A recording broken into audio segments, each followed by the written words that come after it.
March 1945.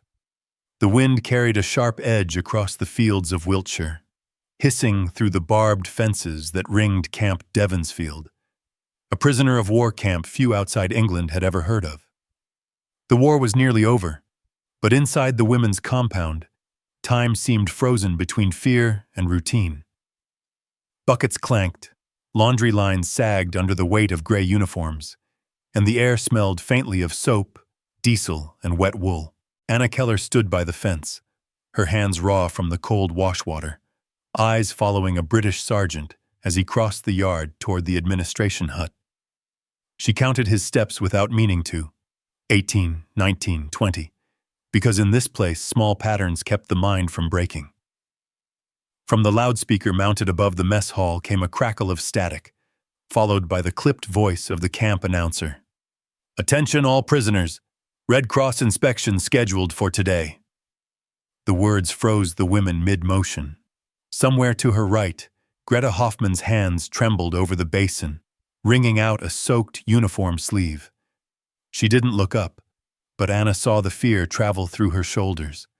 Greta was 26, younger by 2 years, with soft blonde hair now dulled by months of labor and eyes that had learned to hide their panic. Her husband had died 8 months earlier in Hamburg, one of the thousands claimed by the firestorms.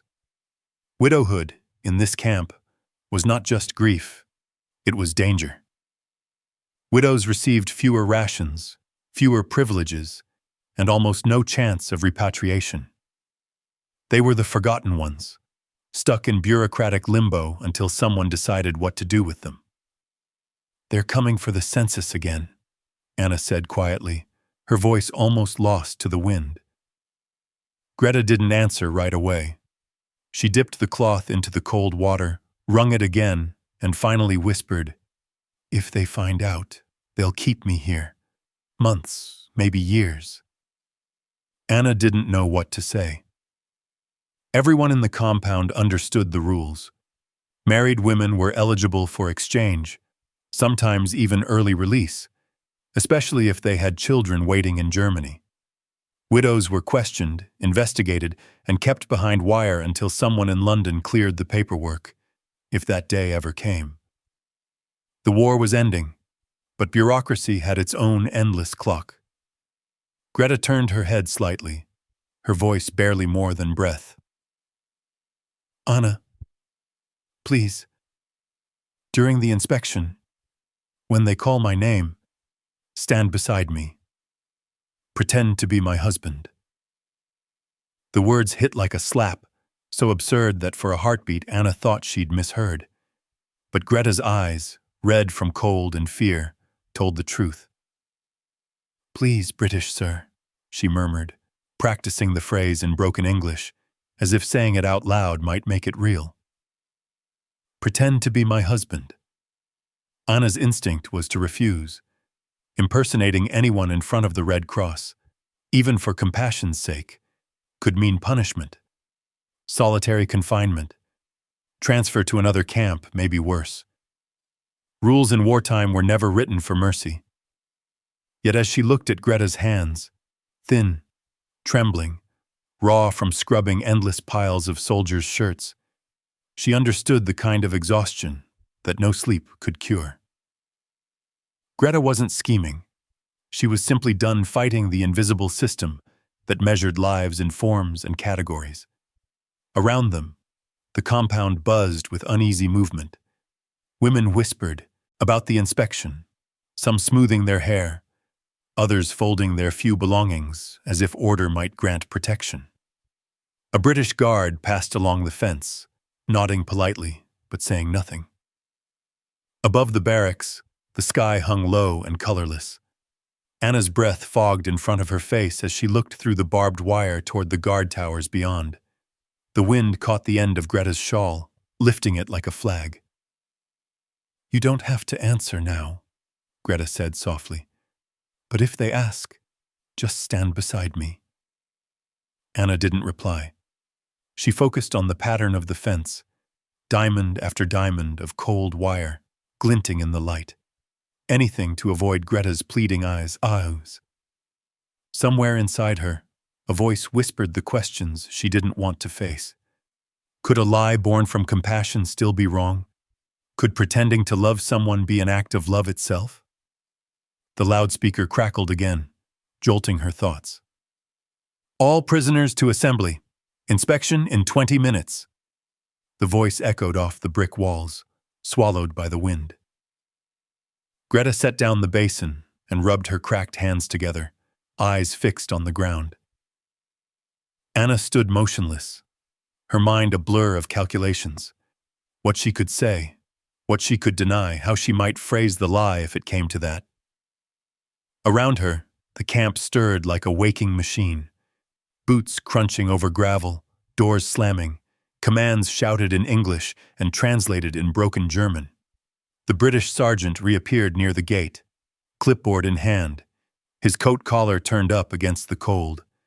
He didn't see the two women by the laundry line, or the silent promise that had just been born between them. Anna exhaled slowly, watching her breath drift upward through the wire. She didn't yet know what she would do when the moment came. But deep down, she already sensed the choice had been made. By sunset, one of them would be listed as married, and the other would never see home again. But long before the fences of Camp Devonsfield, there had been another road, one that began under a hot Italian sky, where the war was unraveling faster than anyone could comprehend.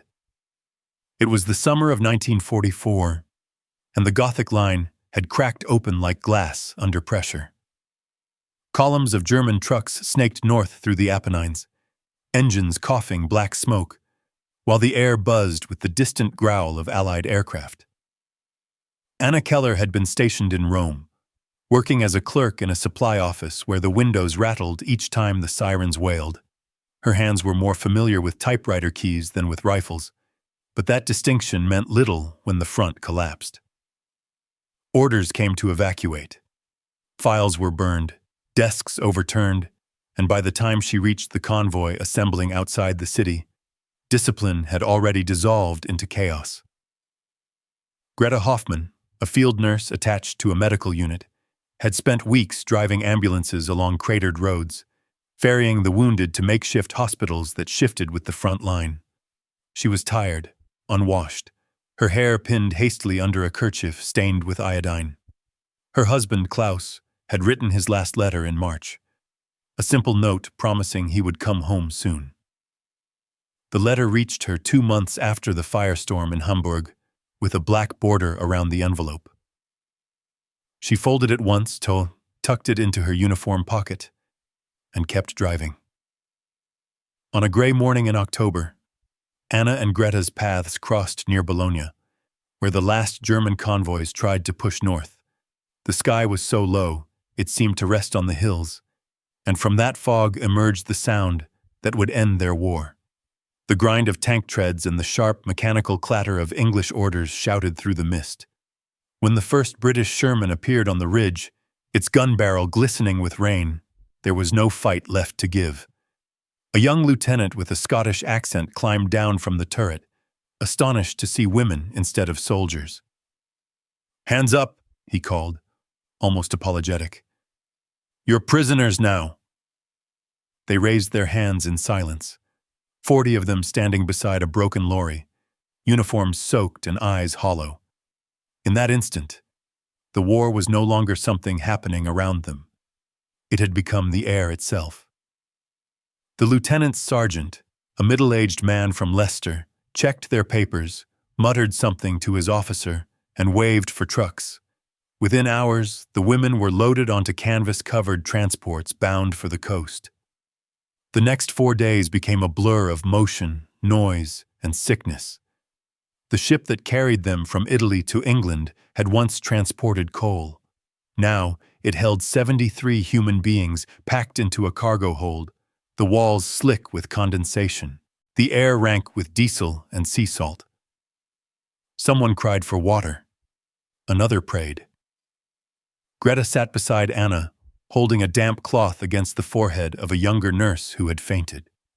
In the half-dark, Anna could hear the sea heaving against the hull, each wave slamming like a reminder of how far they'd fallen from their former levels. And then, after endless hours, light, white, piercing light, filtered through the single porthole. The English coast rose before them, cliffs so bright they seemed carved from bone. For the first time in weeks, silence filled the hold as every head turned toward the narrow circle of daylight. The ship docked at Southampton at dawn. British soldiers waited on the pier, their uniforms clean, their faces unreadable. As the women were marched down the gangplank, they passed a Red Cross nurse holding a tray of tin mugs. "Tea," she said in careful German. "Hot, sweet." Anna took one with both hands. Steam fogged her face. The taste of real sugar hit her tongue, sharp and unfamiliar, and for a heartbeat she nearly cried.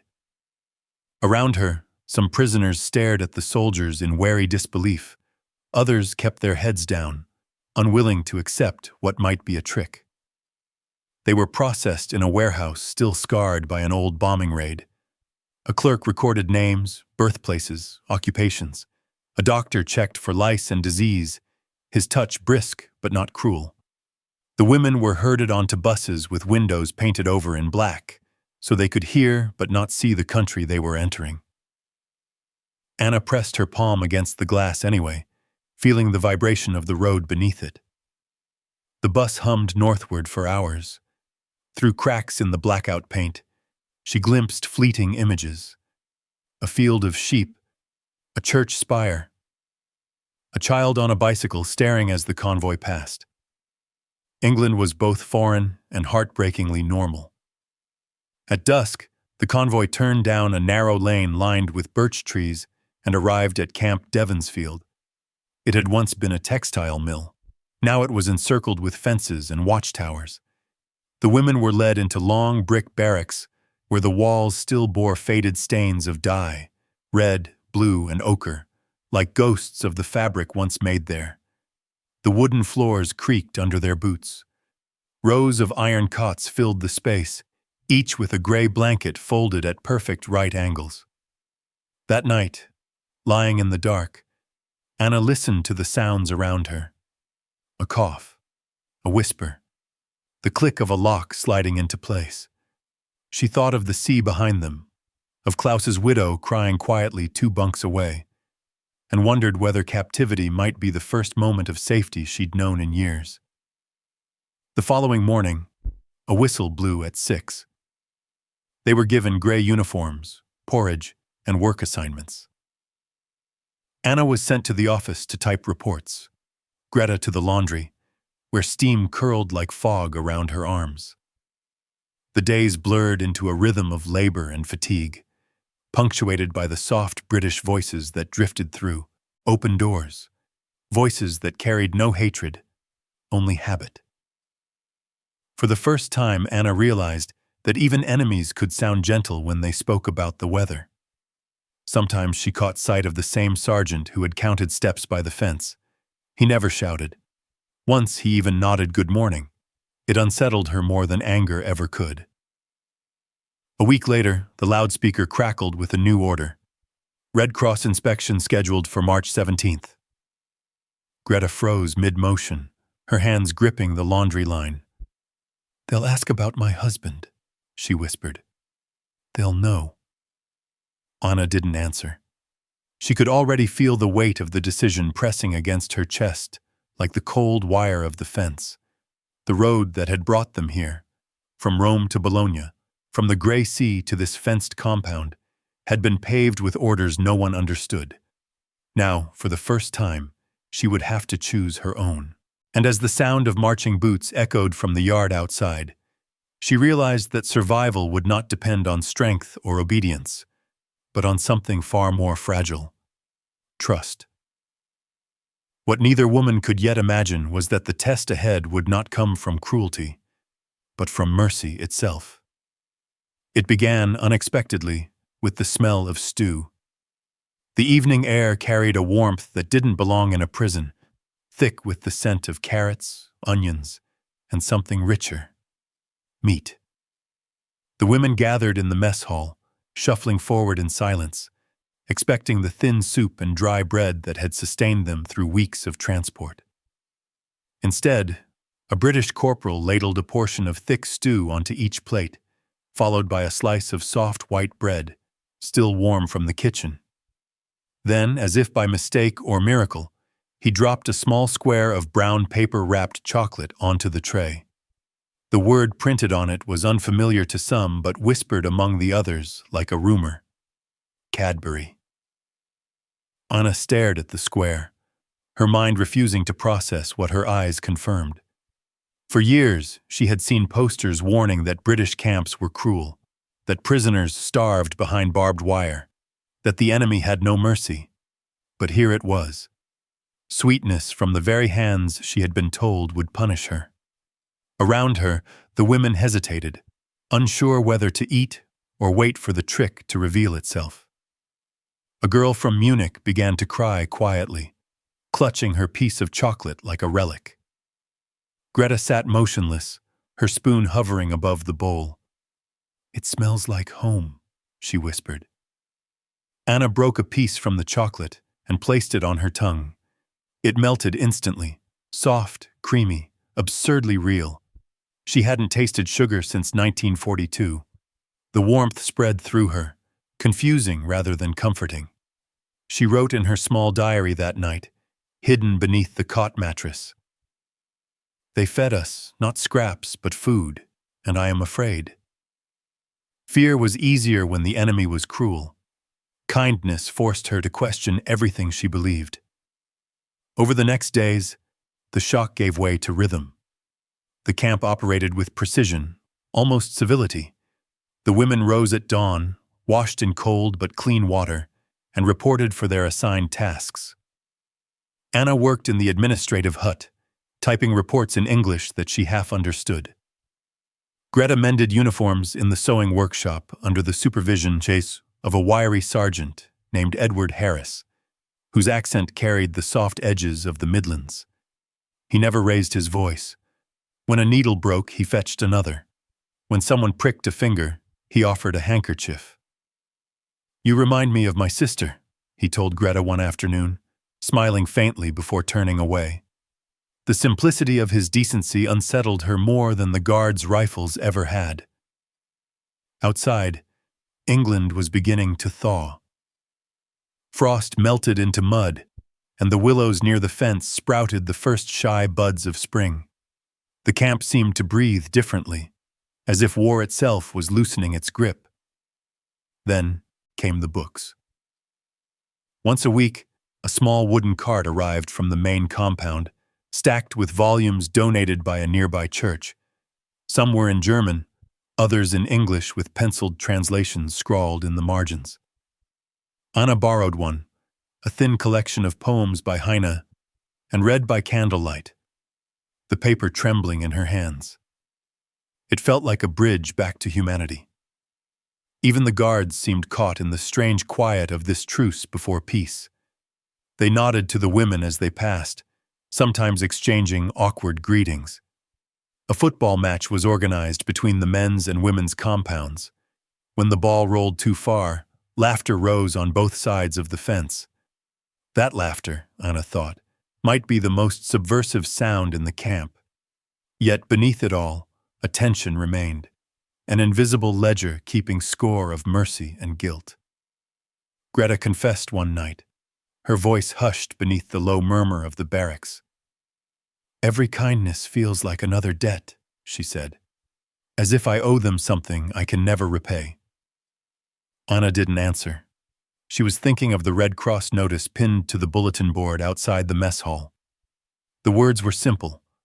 Comprehensive inspection scheduled for March 17th. All prisoners to verify marital status and next of kin. For most, it meant little more than another bureaucratic form. For Greta, it was a death sentence written in neat type. A widow had no category in a system built on rules. Anna watched her friend unravel quietly over the following days, hands trembling at the laundry line, appetite fading, eyes darting toward the guards as if expecting to be called out. "Maybe," Anna suggested carefully, They won't ask every question. But Greta shook her head. They will. They always do. Each night, the same thought circled in Anna's mind. Why did the truth matter so much in a place built on lies? Their captors treated them with a fairness that defied every rumor. Food, medicine, even books. Yet one box unchecked, one wrong answer, could erase that fragile mercy. The contradiction gnawed at her. The sense that the world could be both cruel and kind at once, and that survival meant learning to live in the space between. One evening, a violin began to play from somewhere near the canteen. The melody drifted through the barracks, an old folk song from Bavaria.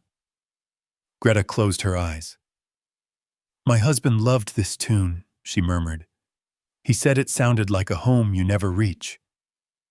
Anna felt the words settle deep in her chest. Outside, the camp lights flickered as the generator sputtered.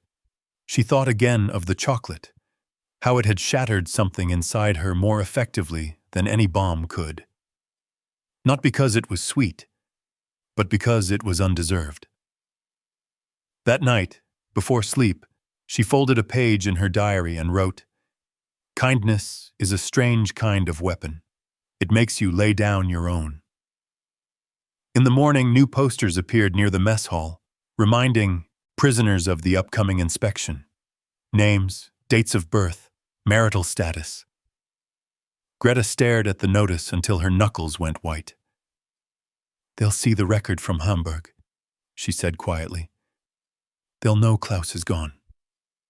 Anna touched her shoulder. "Then we'll have to make them believe he's not." Greta looked at her, searching for irony, but found none. The unspoken plan took shape between them like a shadow cast by fear. Anna could hear her own heart thudding in the stillness of the barracks, the rhythm steady, unrelenting.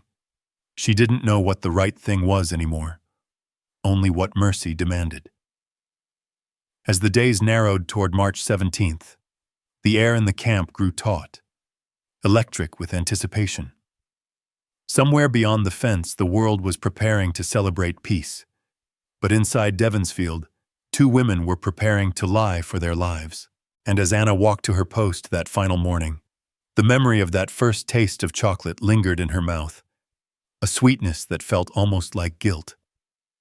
What would Mercy ask of her next? The air in Camp Devonsfield felt heavier than usual, the kind of stillness that comes before a storm, even though the sky was clear. The women filed from their barracks in silence, gray uniforms pressed, hands folded, faces composed in the careful neutrality they had learned from months behind wire.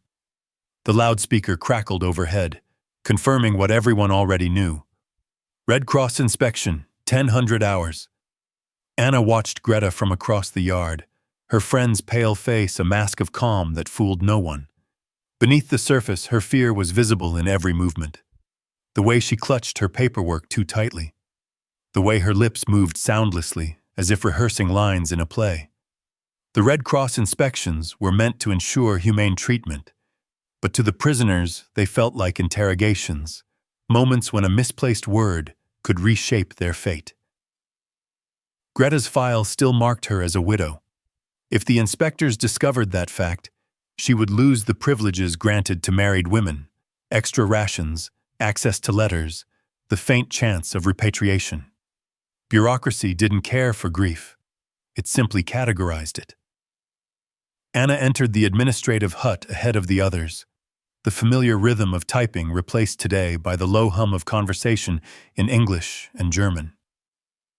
The Red Cross team had arrived, a thin Swiss officer with rimmed glasses, a British interpreter limping slightly from an old wound, and Major Campbell, the camp commandant. They carried clipboards, ledgers, and the kind of authority that thrived on routine. Outside, the prisoners gathered in alphabetical rows at long wooden tables set up in the mess hall. The sun filtered through high windows, catching the dust in golden streaks. Greta sat near the front, Anna behind her. The inspector began the process with methodical precision. Name, age, place of birth, Marital status, next of kin. Each answer was repeated aloud, translated, recorded. The rhythm lulled the room into uneasy quiet until Greta's turn arrived. Her fingers gripped the table so hard, the knuckles blanched. The inspector spoke softly in English, the interpreter following in careful German. Name: Greta Hoffman, she said, voice steady. Age? 26. Marital status? A pause. A heartbeat stretched into eternity. Married, she managed, barely audible. The inspector glanced at his notes. Husband's name? The words seemed to echo against the walls. Greta's mouth opened, but no sound came. Her eyes darted to Anna, wide with silent plea. And before she could think, Anna rose to her feet. I can explain, she said in halting English, her accent thick but her tone deliberate. The room turned toward her. There was confusion, she continued. My name, Klaus Hoffman. I was separated from her in Italy during evacuation. Clerical error. The interpreter blinked, translating the words slowly, uncertainly. Major Campbell frowned, flipping through the files. You're saying you're her husband? Anna nodded once. Yes, sir, married. Same transport from Rome, but different intake. The inspector's pen hovered above the paper. For a long moment, only the ticking of a wall clock filled the room. Outside, a bird sang faintly through the open door, absurdly cheerful. The inspector turned to Campbell. Records from Italy were incomplete, the major muttered, then shrugged. Possible error.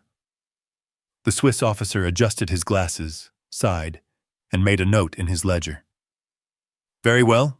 Status confirmed. Married. His pen scratched the page. Next. Anna sat down, her heart pounding so hard she thought it might give her away. Greta kept her head bowed, eyes fixed on the table. The inspector moved on, unaware that the neat stroke of his pen had rewritten 2 lives. When the session ended, the women were dismissed back to their duties. Greta followed Anna into the narrow corridor behind the office, stopping only when they were alone. You didn't have to do that, she whispered, tears glinting in her eyes. Anna shook her head. Yes, I did. They'll find out. Maybe, Anna said quietly, but not today. She looked down at her hands, trembling now that the danger had passed. The ink smell from the ledgers clung to her skin, the scent of bureaucracy and salvation mixed together. For the rest of the afternoon, the camp resumed its rhythm as though nothing extraordinary had happened. The women returned to their workstations. The guards smoked by the fence, and somewhere a radio played a faint waltz from the BBC. But for Anna and Greta, the world had shifted a fraction of an inch, just enough to change everything. That evening, Sergeant Edward Harris entered the sewing workshop carrying a stack of uniforms. Mrs. Hoffman, he said kindly, I heard about the inspection. Must be hard not knowing where your husband is. Greta froze mid-stitch, her needle suspended above the cloth. I hope you get good news soon, he added gently, unaware that every word deepened her shame. After he left, she sat motionless, the sound of the radio blurring into static. When she finally spoke, her voice cracked. He was kind, she said, and it hurts because it's built on a lie. Anna didn't answer. Outside, the last light of day fell across the wire fence, turning it to silver.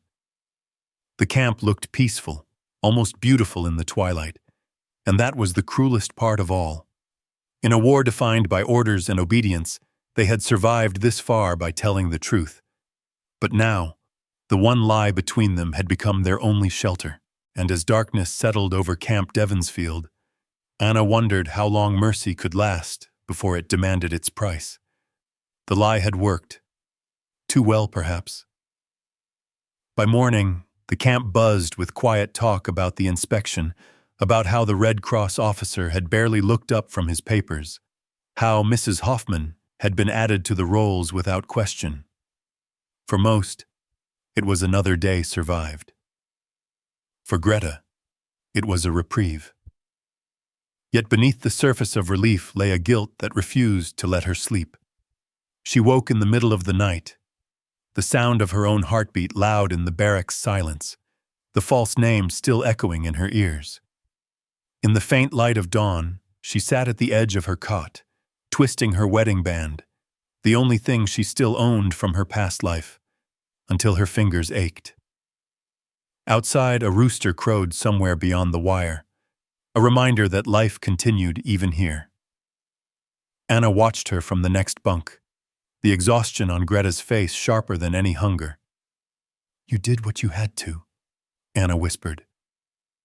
But Greta didn't respond. The guilt wasn't only hers.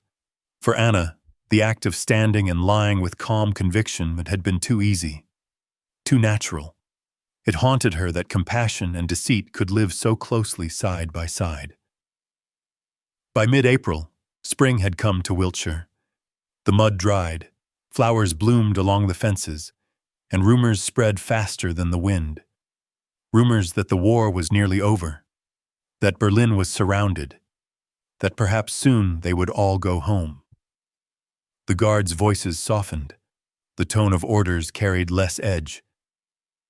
One afternoon, as the sewing workshop filled with the rhythmic hum of needles, Sergeant Edward Harris stepped inside. He set down a bundle of worn uniforms and smiled the kind of smile that came easily to men who had never seen the front. "Mrs. Hoffman," he said, looking toward Greta, "I'm glad your paperwork's sorted. It must help knowing someone's waiting for you." The words were kind, almost tender. Greta's lips parted, but no sound came. He took her silence for sadness and nodded gently. "I understand. My brother-in-law was missing in Burma for 2 years before we heard he was alive. The not knowing is the worst." Then, as if realizing he'd said too much, he cleared his throat and left. The door closed softly behind him. Greta sat very still, her needle poised above the fabric, and then, without warning, she began to cry. Not the sharp sobs of fear or grief, but quiet, uncontrollable tears that seemed to come from somewhere beyond exhaustion. Anna crossed the room and laid a hand on her shoulder, but Greta only shook her head. "He believes me," she whispered. "He believes I have a husband." Her voice broke. "And he's kind because of it." That night, Anna couldn't write in her diary. Every sentence she tried to form felt like another betrayal of the truth. She looked around the barracks, at women whispering in the dark about home and peace and food, and realized that the world outside had already begun to heal while theirs was still built on pretending. Days turned into weeks. The radio in the guard's hut played news of Allied victories, of armies crossing rivers with names the prisoners could barely pronounce. Then, one morning in early May, the loudspeakers crackled. Germany had surrendered. The war was over. For a long moment, the camp stood frozen in silence. Some of the women wept. Others stared blankly at the sky. Anna felt everything and nothing at once. Relief, disbelief, fear of what came next. They all collided and dissolved into numbness. That evening, the British Guards celebrated in the yard between the compounds. They opened bottles of beer, tuned a radio to the BBC, and let the music spill into the women's quarters. A few of the prisoners were invited to listen, not as guests, not as friends, but as fellow survivors of a world that had finally stopped burning. Greta stood beside Anna near the fence, her hands gripping the wire as laughter drifted toward them. On the other side, Sergeant Harris lifted his harmonica and began to play, soft, halting notes that grew stronger with each breath. Without thinking, one of the German women started to sing, her voice low, trembling. Others joined in. The tune was an old folk song, older than the war, older than the hatred that had divided them. For a brief, impossible moment, the yard was filled with harmony instead of orders. Anna looked at Greta and saw tears glistening again, but this time they were not of shame. "We're singing with them," she murmured, as if still trying to believe it. Anna nodded. Maybe that's what peace sounds like. Later, back in the barracks, Greta reached into her pocket and pulled out a small, crumpled square of chocolate, half of the piece she'd saved since their first night in the camp. She broke it carefully in two and handed one half to Anna. Then, with trembling fingers, she wrapped the other half in a scrap of linen. "For Sergeant Harris," she said. Anna frowned. "Why?" Greta smiled faintly. "Because he never asked why." The next day, when Harris returned to the workshop, she slipped it quietly onto his workbench. He found it hours later, unwrapped it with curiosity, and stared at the brown square for a long time before tucking it into his pocket without a word. The days that followed were filled with departures. Buses came and went, carrying women back toward Germany or what was left of it. Greta's name did not appear on the lists. Her file, now marked married, required further verification. Anna's too was pending, though neither of them pressed for explanation. "Maybe it's better this way," Anna said one afternoon, watching the emptying camp through the barrack window. "At least here we know what tomorrow looks like." Greta nodded, but her expression was distant. "And when tomorrow means leaving, what then?" she asked softly. Anna had no answer. One evening, as the sun sank behind the fences, the women gathered in the yard. The guards had brought out a portable gramophone, and the music wavered through the warm air, an American jazz tune that felt too alive for a place built to contain sorrow. Greta stood near the edge of the crowd, her face lit by the last light of day. "Do you ever wonder," she asked Anna quietly, "if surviving is the same as living?" Anna looked at her friend, at the woman who had lied to survive and wept because of it, and understood the question wasn't meant to be answered. The music swelled, laughter echoed, and for the first time in years, the sound of war was gone. But in its place was something equally fragile: silence. In that silence, Greta finally exhaled, as though letting go of a burden too heavy to carry further. "When they ask again," she said, her voice barely audible, "I'll tell the truth." Anna met her gaze. "And if the truth means losing everything?" Greta smiled faintly. "Then at least it will be mine." The next morning, the guards lowered the Union Jack to half-staff in honor of those who would never return home. Anna stood by the fence, the same spot where it had all begun, and watched the fabric ripple in the soft wind. She thought of Klaus, of Sergeant Harris, of chocolate, of mercy. The lie that had saved Greta's life was now dissolving like sugar in tea, leaving only the taste of what it had cost. She closed her eyes and listened to the camp breathing, the quiet shuffle of boots, the creak of gates, the distant train whistle beyond the fields. The war was over, but the reckoning was only beginning. And as the first buses carrying prisoners toward a ruined Germany rolled out through the gate, Anna wondered what waited beyond the wire, a home or just another kind of exile. She didn't know yet that the answer would come not from the world outside, but from a letter that would find them months later, a letter that would change the meaning of everything they had done to survive. It arrived in the early autumn of 1945, long after the cheering in London had faded and the flags had been folded away. By then, Camp Devonsfield had grown quieter, half empty, its watchtowers unmanned during daylight, and its barbed wire more a formality than a barrier. The war was over, but peace had not yet found its shape. Anna Keller and Greta Hoffman remained among the few who stayed, two women caught between nations, between identities, between who they had been and who they were becoming. Greta worked in the sewing room still, now mending uniforms for local families who had lost sons and husbands.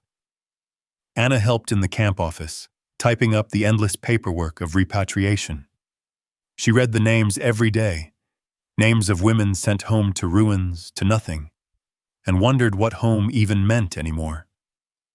The letter came from Bavaria, battered, readdressed 3 times, its paper thin from the journey. Greta's hands trembled as she read the first lines aloud. It was from Helga, her late husband's sister, writing from a displaced persons camp near Munich. Hamburg is gone, it began. The house, the factory, the street, everything. But we are alive. The children are with me. We are trying to leave for America. If you are still in England, maybe you can come. There is nothing left here. Start over if you can. Greta folded the page slowly, her face unreadable. The silence between them was filled with the weight of what the words implied. That the world they had known was gone. That the only road forward led away from everything they once called home. America, Anna said quietly. Do you think she means it? Greta smiled faintly, the kind of smile that doesn't reach the eyes. I think she means survival. That night, they sat outside the barracks, the air cool and clean, the stars sharp above the Wiltshire fields.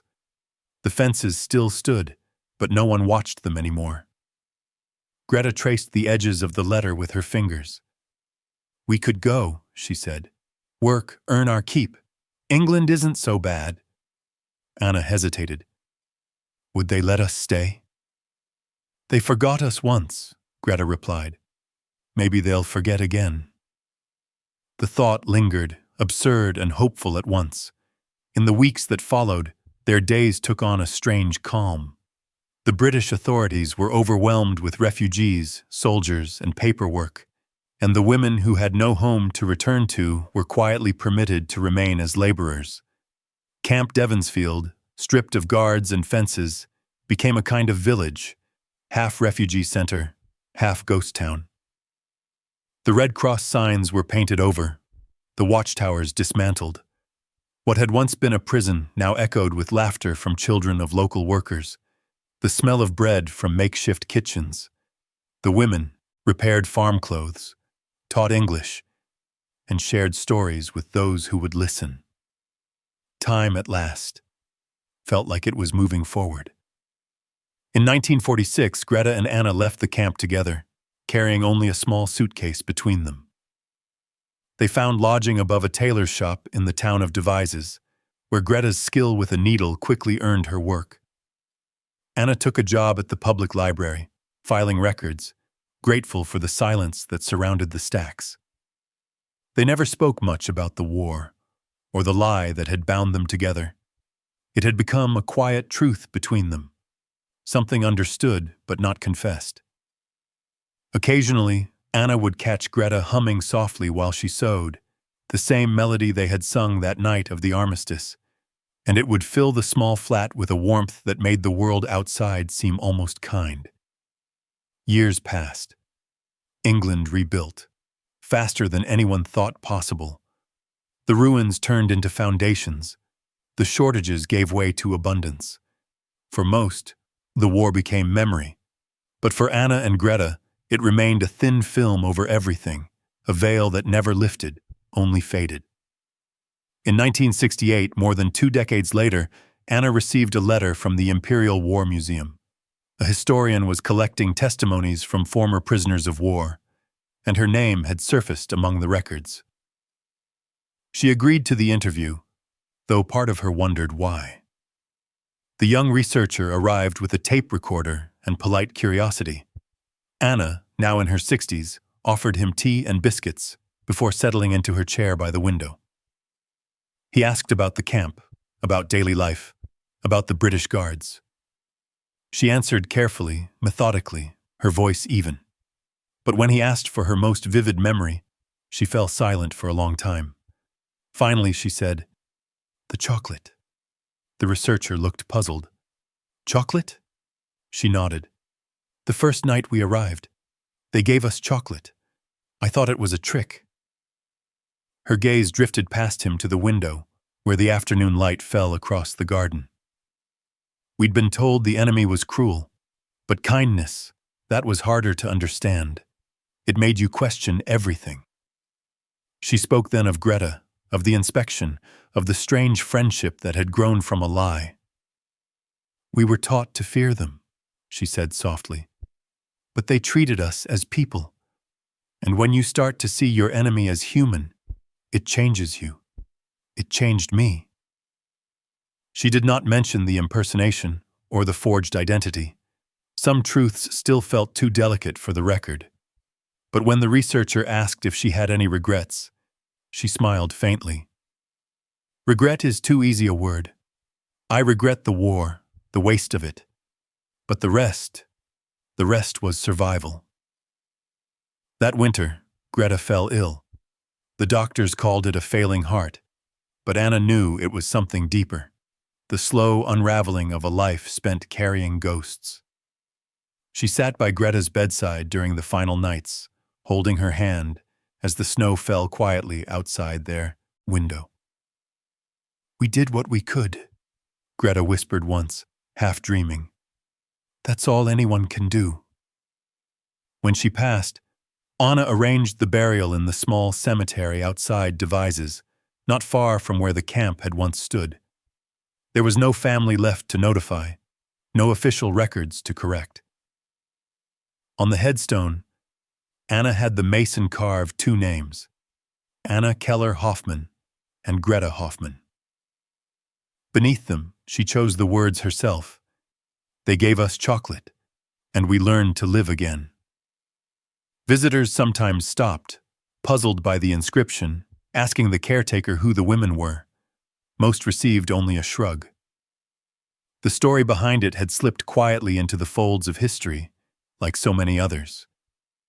Yet for Anna, it was enough. Each spring she brought fresh flowers and placed a square of chocolate at the base of the stone, letting it melt under the sun. It was a small act, but it carried the weight of everything they had shared: the fear, the lie, the mercy, the forgiveness. When Anna herself died 7 years later, she was buried beside Greta, as she had arranged. The two names remained side by side, weathered but legible, long after the last traces of the camp had disappeared from the landscape. And if you stand there today, in the quiet fields of Wiltshire, you can almost imagine the sound of the wind brushing through the grass, like the whisper of two voices still speaking across time, one asking for mercy, the other giving it. The war ended, but what they built behind the wire, the fragile, impossible bridge between enemies, endured. Because the world remembers battles and victories, but sometimes the most human victory is the one whispered through a fence.